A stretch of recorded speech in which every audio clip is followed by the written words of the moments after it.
Welcome to my corner of the internet. Episode 8 of Ice Queendom is out, titled Where You Belong, which is a pretty bad name considering where Blake ended up, but we'll get into that later.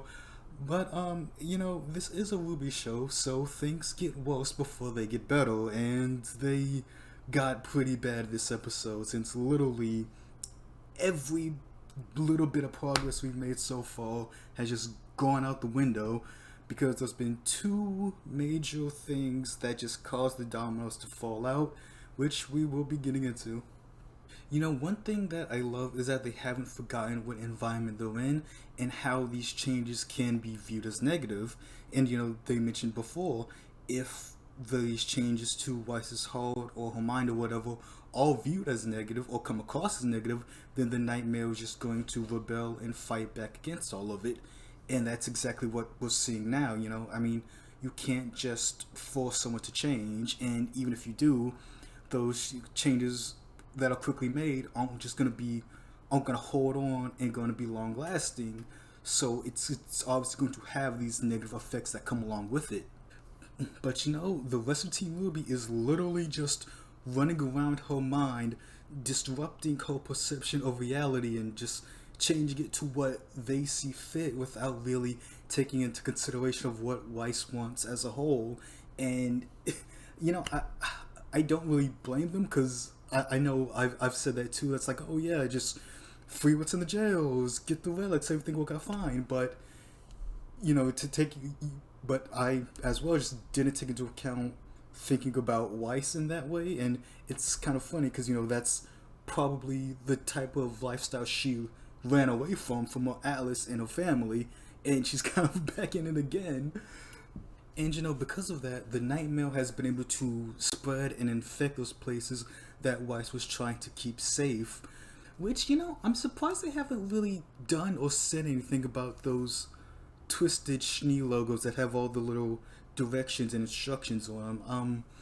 Because they seem to be pointing them out a lot. Whenever somebody new enters the nightmare, they're always just like, oh, what is that? Why does it look like that? Is that what Weiss thinks? So I'm surprised they haven't really said anything about them, or they haven't played a bigger role. Since the stage is kind of the center of Weiss's heart, I was thinking maybe the Schnee logos is kind of like Weiss's parts of Weiss's soul or her mind or something of that nature. But again, I'm surprised they really haven't done anything with it. And hey, if we're talking about things that are getting worse, pretty much all of the relics have been destroyed aside from Blake's before Weiss went and chucked all the members of Team RWBY to some corner of her nightmare. And, this is going into where Blake and Yang ended up, which looks like some rundown mansion where she's secluded all the faunus in Atlas, or at least where they would have been if they were in Atlas. And so this seems like where Blake's relic is going to end up being. It looks like, some rundown halfway house. But if this is where the faunus are, I'm wondering, is there a chance that we'll get a Neon cameo? Maybe, hopefully. But if you expected Weiss's racism to be done, I feel like we're going in overdrive next episode. But since everything starts going down, RWBY, Jean, Pyrrha, and a couple of the chibi Weisses ends up back on the train car they were then on, just to escape all the thorns of the Nightmare Grim, which I still don't know how that happened. Jean said it was because of his sword that got stuck in the top of the train, but I don't get it. I know I called the sword like a relic in a previous episode, but I meant that as like a relic as it's old, not like a relic as in like, the RWBY center of the world, like something they had to collect. But maybe it has the same powers as a relic. I'm not sure about that.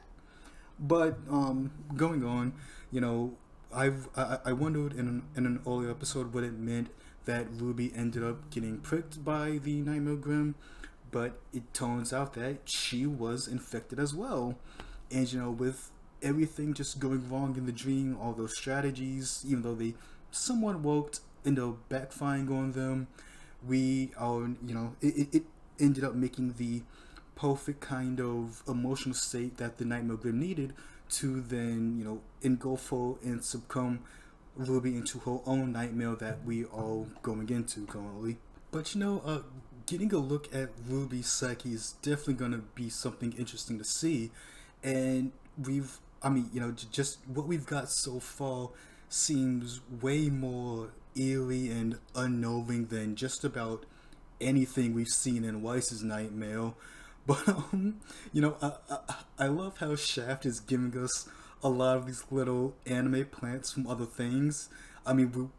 We've already had the signature Shaft head tilt, and then on top of that, we're getting some kind of like some Evangelion congratulations, where everybody's just standing around or clapping it up, and then they just like turn into puppets and disappear, which was way more freakier than I thought it would actually be. But I'm guessing that this is to show that that Ruby constantly seeks approval and validation from all those around her. Even just throughout this show, we've seen whenever somebody praises her, like, "Hey, good job, Ruby," she's all giddy and happy. But then as soon as something goes wrong, she just does a complete 180, and it's like, "Oh God, I'm a terrible leader. I should have never been here at Beacon," and she just starts beating herself up. Then, along with the puppet aspect, I'm guessing that has to deal with people treating her like a child. Glenda coming in to offer her cookies after she gets arrested, or just Weiss talking down to her when they first met up. And along with skipping 2 years ahead, that's definitely got to play some role in her mentality that we see it in. But I blame all of you who constantly want to see Ruby just broken and destroyed mentally. Are you enjoying yourself? Because I am. Like, I'm not really one of those people, but I kind of like where we're at because it's freaky, man, and I love it. And that should pretty much lead us into episode 9. I'm not sure how long we're gonna be spending in Ruby's Dream World, because we still have 4 episodes left, so probably 2 of them at most. But I'm assuming this is where we will finally, squash the whole idea of her being a terrible leader. So she'll finally get to overcome that. Probably, maybe a little bit of the little Faunus halfway house as well, to where we can find the last relic. But we'll have to wait and see, and I'll see you in the next episode. Peace.